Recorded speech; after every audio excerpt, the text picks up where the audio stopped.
Centuries ago, the land that is now Arizona and New Mexico becomes the home of Indian groups like the Pueblo. Water is precious in the dry Southwest. The Pueblos move into river valleys like the Rio Grande, close to water. Then someone makes a discovery.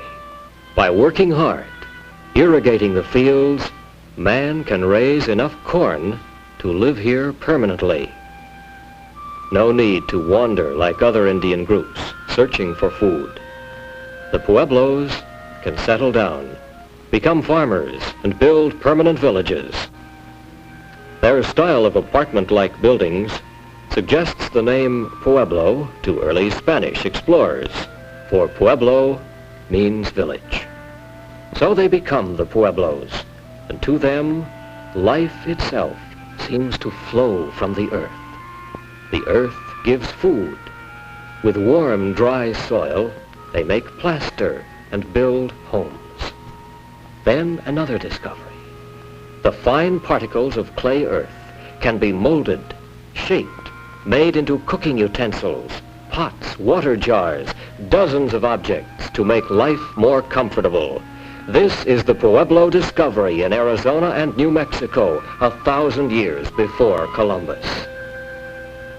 Slowly, the Pueblos improve their pottery making, experiment with different sizes and shapes, different kinds of clay, mix in sand, pound the clay, roll it, bake it, to get a better jar that holds corn, beans, yes, and even water. And unlike Eastern Indian groups, who give up pottery making soon after contact with the white man, the Pueblos continue with their art, carrying on without a break for 1,600 years. Pottery making becomes the woman's job, and since the pottery will be used in her own home, she adds decoration to beautify it and express her artistic feelings. Then, in recent years, the Pueblo finds that metal containers can be purchased from the white man. Pottery making threatens to decline. Yet thousands of tourists will come to this land, and tourists want to buy pottery. So the Pueblo finds a new reason to make pots. No longer pottery for his own home. Pottery now for souvenirs. Commercial pottery, mass-produced, bright to catch the eye. Tourist pottery.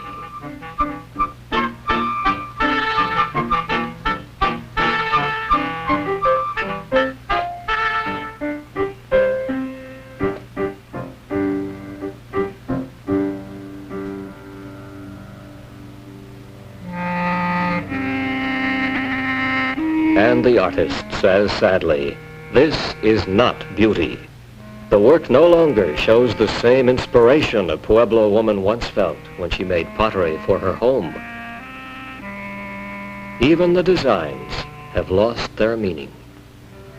But what can the potter do when his world is changing?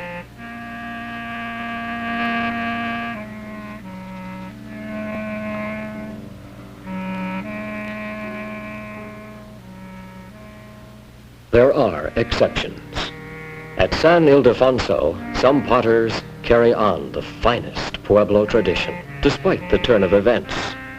Maria Martinez, one of the most famous workers, has spent a lifetime perfecting her pottery skills, reviving Pueblo styles long forgotten. Maria uses the coil method of her ancestors. To the flat, round base, she adds a coil of wet clay. Each coil is carefully pressed on top of the last one.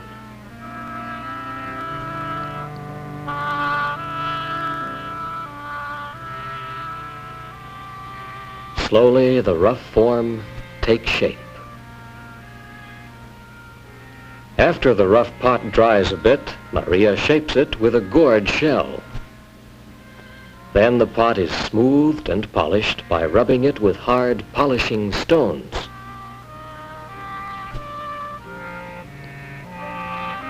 To the smooth surface, A kind of paint called slip can be added for decoration. Slip is sometimes made from colored minerals which are ground into fine powder and mixed with water. Painted on just before firing, the slip produces dull designs on the polished surface. Maria applies the slip with a brush that she makes from a slender part of the yucca tree leaf. Maria chews one end of the stem, thus the pulp is removed, leaving thin fibers, which become the brush hairs. Maria varies her design to fit each piece of pottery. Each piece is distinctive, the result of Maria's individualism, which expresses her ideas, her feelings, her likes and dislikes. It is individualism anchored in strong tribal tradition. Individualism which continues to find expression in spite of tourist markets and modern innovation. After slip has been applied, Maria's pottery will be ready for firing. Firing hardens it. Maria fires in a homemade kiln and burns dried cakes of animal manure. By special firing methods, an ancient style in black pottery was revived by Maria and her husband Julian. The reddish pot becomes deep black when the fire is smothered. Slip painted on the pot remains dull black and forms a design on the shiny black surface, black on black.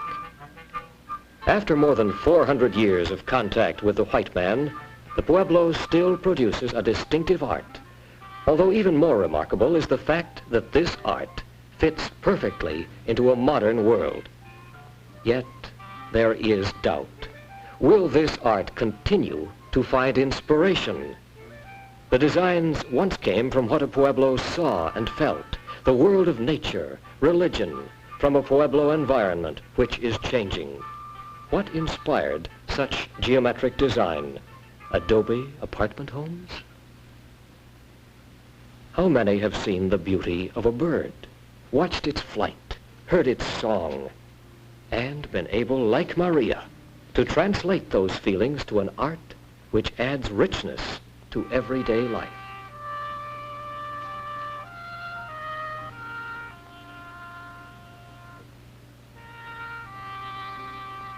A few simple blades of grass, the common things, wing feathers from a bird.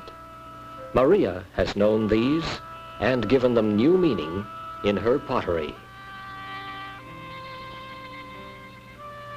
Other Pueblo potters have seen the deer and spoken eloquently of their feelings in pottery decoration. A line connecting the heart with the mouth to remind us a man's words should come from the heart. Such is the tribal wisdom spoken through the language of pottery, the 1,600-year-old tradition of Arizona and New Mexico Indian villages. And today, Pueblo tradition faces a modern world of atomic energy, science, speed, and new space. We can see the changes in a new generation. Maria's son, Tony Martinez, is also an artist, but his tools are commercial paint, pencils, a camel's hair brush, and modern paper. Tony's deer has some Pueblo characteristics, yet it also includes a touch of the new life in its design and feeling. Maybe it tells us that the Indian today cannot honestly express himself in art through the old designs. Perhaps these are the beginnings of a new art, a new way to show his ideas about the world. For Tony's changing world is an increasing mixture of cultures, white and Indian. Yet the intermixture carries on a long cultural fusion, which began even before Spanish explorers brought Western ideas to the Pueblo's world. And if the past gives any clue to the future, we can expect from this cultural fusion new inspirations, new ideas, perhaps a new art from Pueblo people, expressing themselves through the medium of fine pottery or modern painting.